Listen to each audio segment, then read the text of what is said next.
So in the last video I said I'd show you guys how to draw up a DXF file ready for the laser cutters. I use a freeware program called Inkscape. It's completely free to download and to use. You don't need to upload credit card details or anything like that. It's extremely powerful software for a free program, and it does everything you need for DXF files and other things like making stickers, basic graphic design work. Find it very useful, to be honest. So we'll start with, I've got to set the stroke, so we'll delete stroke, set it to fill. Make sure you've got your increments set in millimeters to ensure the piece of steel that you're having cut is the right size. So we'll start by making the inner hole. That's 55 millimeters. The easiest way to do this, it won't be exact measurements, is to duplicate, we'll change the color, drop it down to the bottom, path, dynamic offset, and then drag it up and check the size. 103 millimeters. So path, dynamic offset, just drag up in size a little bit more until we're closer. 107 millimeters. It's not exact art, so we'll say that's sufficient. Select both by holding down the shift key. Path difference to create the actual hole in the center. If you send it off to the laser cutters with the blocks overlaid, not so much with this, but if you put a block in the bottom, if you have that overlaid rather than unioned, it'll recognize it as two separate shapes and cut this line out of the circular section. So they have to be unioned for them to recognize as one shape, even though they are the same color. So this section here, we said 18 millimeters for the tab off the bottom. I'll just pop that there for now to create 80 overall.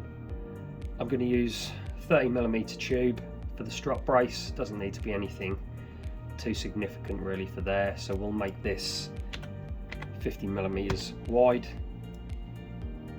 If I align that with the bottom, make sure they're in the center, they both match up, and then just drag this up onto the circle. Again, select both, path, union, that's now one piece. Now everything is selected, Control Shift R, that sets the page size. And what I also find useful is go up to the fill tab, press the X, go to stroke.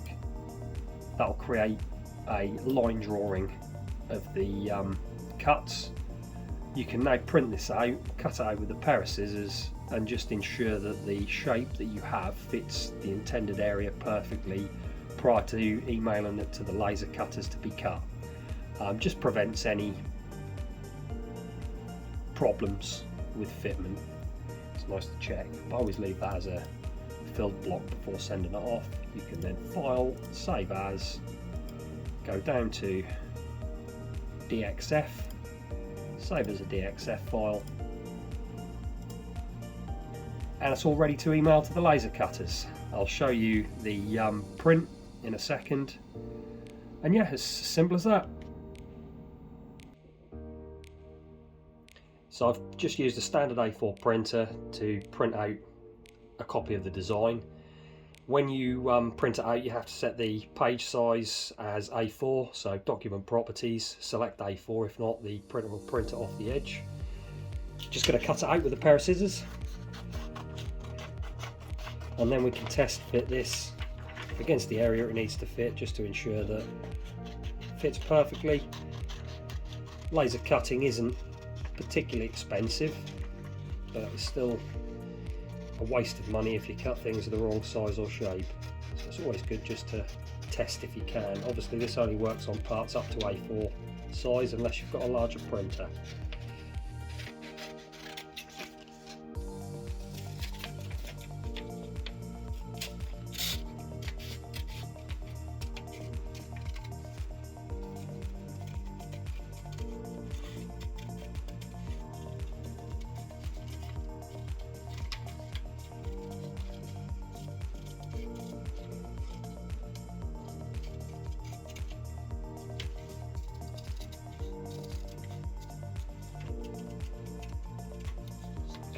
one template just to test the size and fitment. So I've cut the template and we're just going to test fit on the car to ensure it all fits perfectly. I didn't pre-drill the holes on the template because it's going to be easy just to lay the piece of steel in position, mark from the underside and then drill by hand. As you can see, perfect fit, still plenty of area around the edge to weld, nice and tight on the turret, and this section will fold down to pick up the strut brace.